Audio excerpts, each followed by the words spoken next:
हाय hello नमस्ते, welcome back to my channel Sharma ma'am. तो बच्चों, आज हम करेंगे class 9th maths chapter 8 quadrilaterals. और क्वाड्रिलेटर हम कर रहे हैं एक्सरसाइज 8.2 का क्वेश्चन नंबर 4। डायग्राम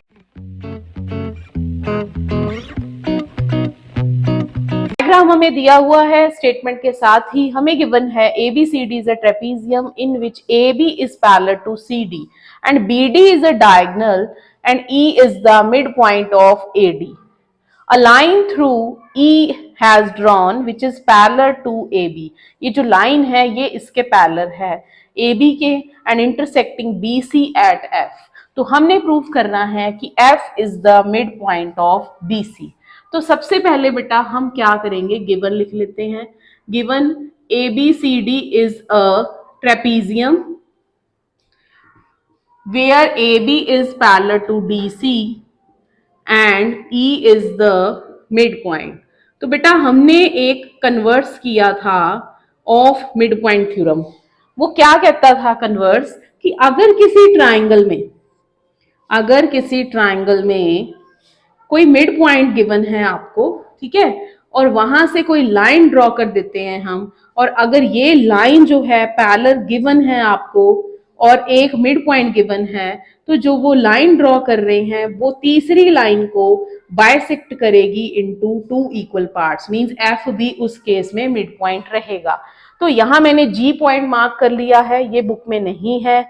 ई एफ जी एक सिमेट्री सी बन गई है यहाँ पर, ठीक है, A B C D E F G इस तरह।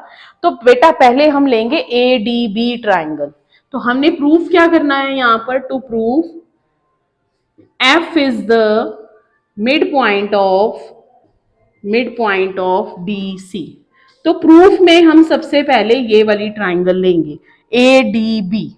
इन triangle ADB, E is the midpoint of AD, ये हमें गिवन है, and EG is parallel to AB, ये भी हमें गिवन है। देखो हमें गिवन है ना कि a line through E parallel to AB, ये लाइन जो है वो पैरेलल है AB के, तो ये भी हमें गिवन है।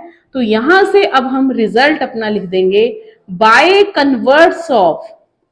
converse of midpoint theorem, we have G is the midpoint of BD। ठीक है, अब G अगर मिड पॉइंट है बेटा, अब हम ये वाली ट्राइंगल लेंगे BCD ट्राइंगल में हम अब रिजल्ट प्रूव करेंगे। तो यहां पर ले लेंगे triangle, in triangle BCD as AB is parallel to CD and EF is parallel to AB. This implies CD is parallel to EF।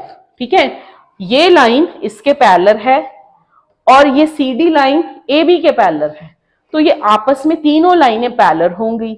अब G अगर मिड पॉइंट है तो bye converse of mid point theorem G is the midpoint of BD। So by converse of midpoint theorem, we have F is also midpoint of BC, hence proved। तो ये हमारा result यहाँ पर prove हो गया बेटा। एक बार फिर से देख लेते हैं, ठीक है, गो थ्रू हो जाते हैं इस क्वेश्चन से। पहले बच्चे हमने यहाँ पर ट्राइंगल ली ADB, जिसमें कि ये लाइन हमें गिवन थी AB के पैरेलल है। जब ये लाइन इसके पैरेलल है तो converse of mid point theorem हमारा लग गया कि E जो है मिड पॉइंट है तो G भी मिड पॉइंट होगा। अब G तो प्रूव नहीं करना था, हमने करना था F प्रूव। तो अब हमने ये वाली ट्राइंगल ली जो थोड़ी उल्टा सा है, यहाँ पर BCD। अगर ABCD के पैरेलल है और AB लाइन EF के भी पैरेलल है, तो ये CD लाइन EF के भी पैरेलल होगी। मींस तीनों लाइन आपस में पैरेलल हैं। तो ये जो टुकड़ा है पैरेलल लाइन का GF, वो भी CD के पैरेलल होगा। तो G अगर मिड पॉइंट है तो F भी मिड पॉइंट होगा by converse of mid point theorem. Reason आपने हर जगह लिखने हैं, जैसे मैंने लिखा है, गिवन लिख दिया, converse of mid point theorem लिख दिया, ये सबसे इंपॉर्टेंट बात है। तो ये था आपका question number 4 of exercise 8.2। So please like, share and subscribe our channel.